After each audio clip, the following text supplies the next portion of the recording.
నమస్తే. ఇన్నాళ్ళు నన్ను సపోర్ట్ చేస్తూ, ఎంకరేజ్ చేస్తూ మీ ప్రేమని నాకు అందిస్తున్న ప్రతి ఒక్కరికి కృతజ్ఞతలు.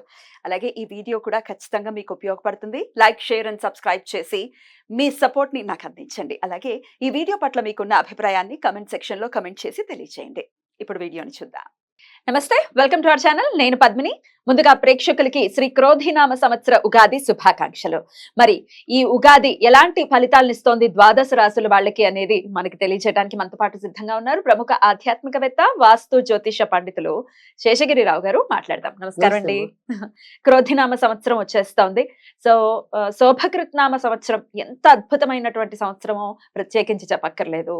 అందుకు ఏకైక నిదర్శనం రామచంద్రమూర్తి తన స్వస్థలానికి మళ్ళీ తిరిగి వచ్చినటువంటి వైనం చాలు శోభకృత్నామ సంవత్సరం ఎంత శోభాయమానంగా వెలుగొందింది అని చెప్పడానికి. ఇక ఈ సంవత్సరం వచ్చే పేరు క్రోధినామ సంవత్సరం. పేరులో అయితే క్రోధం ఉంది, మరి దాని నామాన్ని సార్థకం చేసుకుంటుందా అని కించిత్ భయం కూడా ఉంది. ఎనీవేస్, అసలు క్రోధినామ సంవత్సరం ద్వాదశ రాశులకి ఎలాంటి ఫలితాలను ఇస్తుంది ఒకసారి గ్రహ సంచారాన్ని గురించి వివరించిన తర్వాత ద్వాదశ రాశుల గురించి ఒకసారి తెలుసుకుందామండి. రైట్ అమ్మా. క్రోధీనామ సంవత్సరం ఉన్నట్టు పేరుకు తగ్గట్టుగానే ముఖ్యంగా ఈ మాట మరి కుజుడు రాజు అవ్వటం. సో గ్రహాలన్నింటిలో కూడా కొద్దిగా కోపగ్రహం, అంటే అగ్రెసివ్గా ఉంటాడు కుజుడు. సో అందుకని మేష వృశ్చిక రాశిలో జన్మించిన వాళ్ళకి సాధారణంగా షార్ట్ టెంపర్ ఉంటుంది ఎంతో కొంత. సో అలాంటి క్రోధీనామ సంవత్సరం, క్రోధీనామ సంవత్సరానికి రాజే కుజుడయ్యాడు. సో కుజుడయ్యాడంటే ఖచ్చితంగా మనం ఎవరికి చెప్పినా అదే చెప్తున్నాం. ఈ సంవత్సరం అంతా కూడా కొద్దిగా మనుషులు కోపతాపాలను అదుపులో పెట్టుకోకపోతే క్షణికావేశంలో ఏవో రకమైన తప్పులు చేసే ఇబ్బందులు అయితే ఉంటాయి అనే చెప్తున్నాం. దానికి అందులో ఈసారి మరి ఈ నవవిధ నాయకులు ఎవరైతే ఉంటారో వాళ్ళు కూడా మొత్తం ఎక్కువ చెడు గ్రహాలే వచ్చాయి. అంటే శనికి ఆధిపత్యాలు ఎక్కువ వచ్చాయి, కుజుడికి ఆధిపత్యాలు ఎక్కువ వచ్చాయి. సో బేసిక్గా ఈ రెండు పాపగ్రహాలు. సో అందుకని కార్య ఆచరణ మీద మనుషులకి ఇంకా మరింత మక్కువ పెరిగే అవకాశం ఉంది. సో అందుకని మరి ఎప్పుడైతే ఇలాంటి కార్యాచరణ ఉంటుందో దానికి కోపం తోడైనప్పుడు ఏమవుతాయో తెలుసు. కనుక ఈ నేర ఘోర పరిస్థితులు అయితే కొంత పెరిగే అవకాశాలు అయితే ఉంటాయి. సో దాంతోపాటు కొంత మంచి ఏంటి అంటే గనక ఈ విశ్వాసాలు, భక్తి విశ్వాసాలు ఏవైతే ఉంటాయో జనాల్లో ఆధ్యాత్మిక భావం అనేది పెరగడానికి ఉంటుంది. ఆధ్యాత్మిక చింతన పెరుగుతుంది. సంతోషం. సో అది కొంతవరకు మనకి ఎంతో కొంత కాపాడడానికి అది మనకు ఉపయోగపడటం అనేది ఉంటుంది. తర్వాత గురుడు రసాధిపతి అవటం వల్ల ఏంటంటే కొన్ని ఏదైతే ముఖ్యంగా ఆడవాళ్ళకి ఇష్టమైన బంగారము, తర్వాత వెండి ఇలాంటివి కొంతవరకు కంట్రోల్లోకి రావడానికి అయితే ఆస్కారం అయితే ఉంటుంది. అంటే మళ్ళీ ఇంకా పెరిగిపోకుండా గోల్డ్ రేట్స్ అవి కొంత రేట్లు మనకి నియంత్రణలో ఉండటం అనేది ఉంటుంది. కనుక అవి చెప్పదగిన పరిస్థితి. సో ఇక్కడ మనం చూసినప్పుడు ఇంకా ఇప్పుడు ఉగాది అనేది ప్రారంభం అనేది ధనుర్ లగ్నంలో అయింది యాక్చువల్గా. సో ధనుర్ లగ్నానికి మరి గురుడు పంచమంలో ఉన్నాడు. సో లగ్నాన్ని గురుడు సూచించడం అంటే ఇది ఇప్పుడు మనకి ధనుర్ లగ్నం అనుకోండి. సో గురుడు పంచమం 1, 2, 3, 4, 5. సో పంచమ స్థానంలో గురుడు ఉంటాడు కాబట్టి అంటే ఏదైతే గురుడు మరి మేలో మారిపోతాడు. మే 1వ తారీఖు మారిపోతారు కదా. సో మే వరకే మనకి ఉన్నంతలో బాగున్నట్టు. అంటే ఆ లగ్నాధిపతి పంచమంలో ఉంటాడు కాబట్టి ఎవరు ఎలాంటి ఇబ్బందులు ఉన్నా చివరి నిమిషంలో బయటపడడానికి ఉంటుంది. సో కానీ దానికి విరుద్ధంగా ఏమవుతుందంటే మే నుంచి గురుడు వృషభంలోకి రావటం. వృషభం అనేది ఏంటంటే ఇక్కడ మనకి ఇందాక మనం ఇది వృషభం అనేది శుక్రుడు రాజు, ఈయనేమో మన దానవుల రాజు, ఈయన దేవతల గురువు, ఈయన దానవుల గురువు. సో వీళ్ళిద్దరికి నిజానికైతే శత్రుత్వం ఉంది. సో ఇక్కడ మరి శత్రు రాశిలోకి గురుడు ప్రవేశించడం అనేది ఉంటుంది. సో వృషభ రాశిలో. సో ఆ వృషభ రాశిలోకి గురుడు ప్రవేశించినప్పుడు ఏమవుతుంది అంటే ఇందాక మనం చెప్పాం ముఖ్యంగా ఏదైతే ఈ స్త్రీ సంబంధించిన వ్యవహారాలు ఏవైతే ఉంటాయో, లేదు ఇప్పుడు రాజకీయాల్లో స్త్రీల ఆధిపత్యం ఉంది, వాళ్ళ ఇచ్చే ఏవైతే సలహాలు సూచనలు ఉంటాయో అవి కొంత వాదాలకు వెళ్ళడానికి అవకాశం ఉంటుంది. ఇంకా ఇంట్లోకి వచ్చేప్పుడు కూడా స్త్రీల మూలకంగా ఏవో రకమైన చికాకులు ఎదురవడానికి అవకాశాలు పెరుగుతాయి. సో తర్వాత రెండోది వచ్చేప్పటికి ఏంటంటే ఇక్కడ వృషభం నుంచి చూసినప్పుడు ఏంటంటే ఇక్కడ గురుడికి రాహు వ్యయస్థానం లాభస్థానంలోకి ఉంటాడు. సో ఈ లాభస్థానంలో ఎప్పుడైతే మరి రాహు వృషభానికి ముఖ్యంగా వృషభ రాశి వారికి తర్వాత వచ్చేప్పటికి ఇది వృషభ రాశి అనుకోండి, ఇక్కడ లాభంలో గురుడు ఉంటాడు. ఇది ఉంటుంది. తర్వాత ఇప్పుడు కొత్తగా పుట్టే వాళ్ళ గురించి చెప్తున్నాను. సో వృషభ రాశిలో ఎవరైతే జన్మిస్తారో వాళ్ళు కంపల్సరీ సర్పదోషం ఉంటుంది. సర్పదోషం ఉంటుంది. లాభంలో రాహు ఉన్నా సర్పదోషం ఉంటుంది. అందుకే ముఖ్యంగా రాహు లాభంలో ఉన్నప్పుడు ఇక్కడేమో కేతు పంచమంలో ఉంటారు. పంచమంలో ఉంటారు. సో ఇది సంతాన స్థానం అవుతుంది, అదేమో లాభస్థానం. సో ఖచ్చితంగా లాభాలు ఎవరైతే ముఖ్యంగా ఈ వృషభ రాశి వాళ్ళకి గట్టి ప్రయత్నాలు ఏవైతే ఉంటాయో దగ్గర వచ్చి పోతాయి.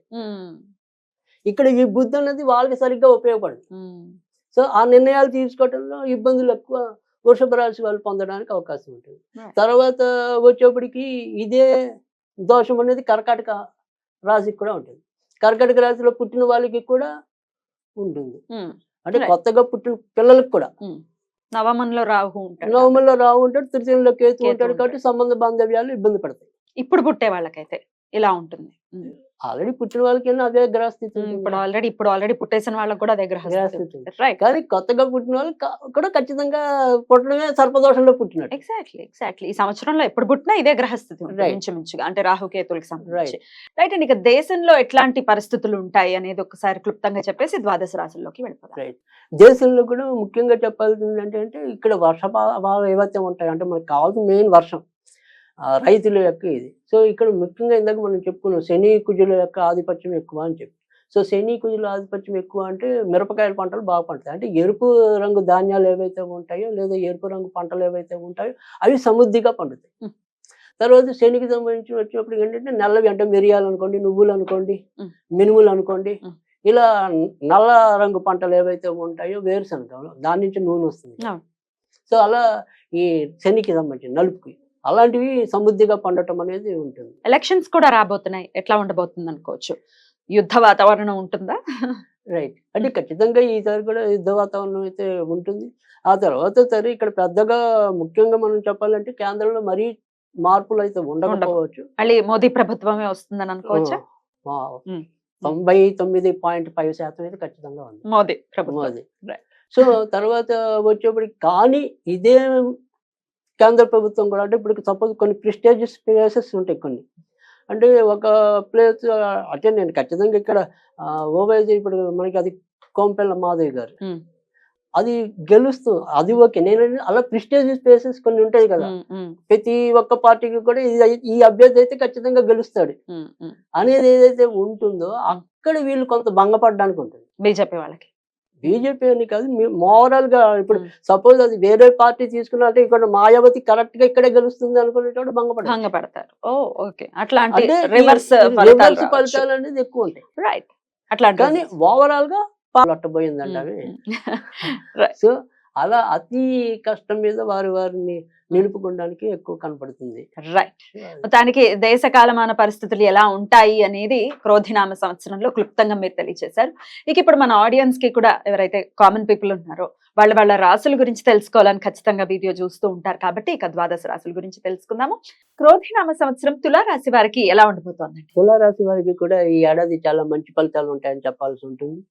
అయితే ఇక్కడ వీళ్ళు జాగ్రత్త పడాల్సిందంతా కూడా ఈ ఏడాది కేవలం వారి యొక్క కుటుంబ సభ్యులతో, మిగతా అన్ని విషయాలు కూడా వీరికి చాలా చక్కటి పరిస్థితులు అయితే ఉంటాయి.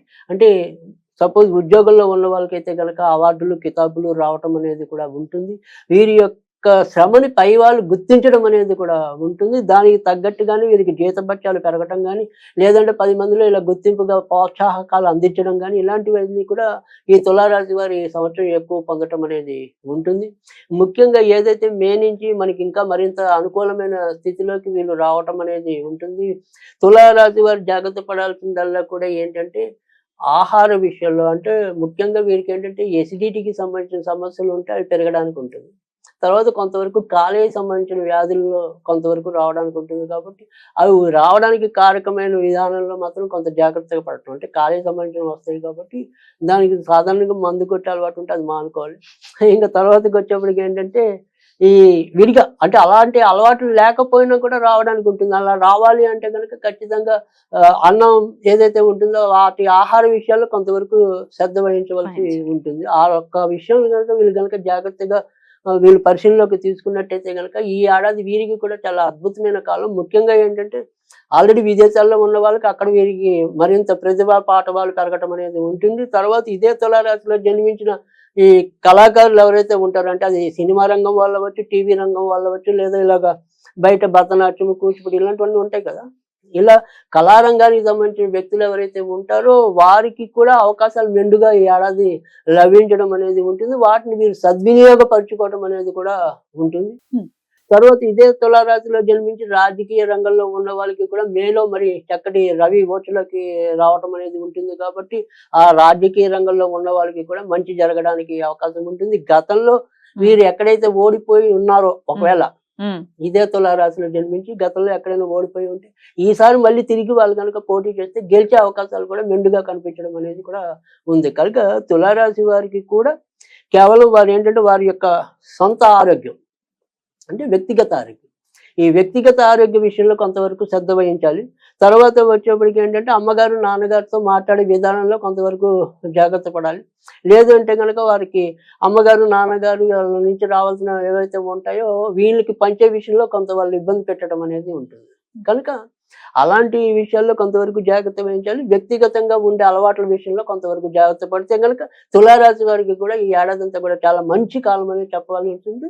ఇక తులారాశి వారు చేయవలసినది ఏదైనా సరే పూజ అనేది ఏదైనా ఉంటే కనుక ఈ ఏడాది వీరు కనుక ఎక్కువ దుర్గాదేవినే పూజించాలి. కుటుంబ పరంగా ఇబ్బందులు ఉండే పరిస్థితులు ఉన్నాయంటున్నారు కాబట్టి దానికి కూడా దుర్గాదేవినే పూజించాలంటారా? దుర్గాదేవిని పూజించడం వల్ల ఏంటంటే వీరికి ఏదైనా సరే ఆరోగ్యం అంటే కార్యసాధిక శక్తి అనుకోండి, ఒంట్లో శక్తి అనుకోండి, ఇది ఏదైనా సరే ఇవ్వాలంటే కనుక దుర్గాదేవి ఇవ్వాలి. ఎందుకంటే ముఖ్యంగా ఈ అష్టమంలో రాహు అనేది మనకి వ్యక్తిగత మంచి చేయటం అనేది ఉంటుంది, కానీ ఆరోగ్యపరంగా సమస్య ఇవ్వటం అనేది ఉంటుంది. ఎందుకంటే అది గురుడికి వ్యతిరేక, రాహుకి వ్యతిరేక రాశి, మెయిన్ రాశి అండి. సో అందుకని ఆరోగ్యపరంగా సతాయిస్తాడు, కానీ గౌరవపరంగా అంటే ఇప్పుడు వృత్తి ఉద్యోగాల్లో ఉండే ఇంపార్టెన్స్ పెరుగుతుంది. కానీ సేమ్ వే మనకి అక్కడ మళ్ళీ అనారోగ్యం ఇవ్వటం అనేది ఉంటుంది. సో అందుకని అనారోగ్యం కరెక్ట్ గా ఉండాలి అన్నా కానీ, లేదా అక్కడ మనం సరే ఇతరులతో ఉద్యోగాల్లో మంచి చెడు బాగా ఉండాలి అంటే కూడా అక్కడ మనం దుర్గాదేవిని పూజించాలి. ముఖ్యంగా తులారాశి వారికి ఏంటంటే జనరల్ గా అంతర్గత శత్రువులు ఎక్కువ ఉంటారు, బయట కనపడరు. సో అందరూ పైకి మటుకు ఆహా ఓహా అంటారు, కానీ వెనక నుంచి ఏడ్చేవాళ్ళు ఎక్కువ ఉంటారు. సో అందుకని తులారాశి వారికి ఆ రకమైన ప్రమాదం కూడా ఉంటుంది. కాబట్టి వీటిని అన్నింటినీ దుర్గతి పట్టించగలిగే దేవత దుర్గా. ఎలా చేసి ఏం చేయాలి? సో అందుకని దుర్గాదేవి కాబట్టి వీళ్ళు మాత్రం ఓం దుమ్ అని ఆగిపోకూడదు, ఓం దుమ్ దుర్గాయ నమః అనుకోవాలి.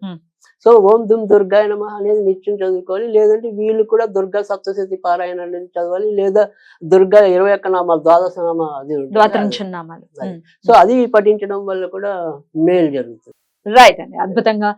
మరి ఈ క్రోధినామ సంవత్సరం తులారాశి వారికి కూడా చిన్న చిన్న జాగ్రత్తలు తీసుకుంటే చాలా అద్భుతమైన ఇయర్ గానే కన్సిడర్ చేయొచ్చు అని చెప్తున్నారు. బ్యూటిఫుల్ అండి. ఇక నెక్స్ట్ ఎపిసోడ్ లో వృశ్చిక రాశి గురించి మాట్లాడుకుందాం. Thank you so very much అండి. నమస్తే.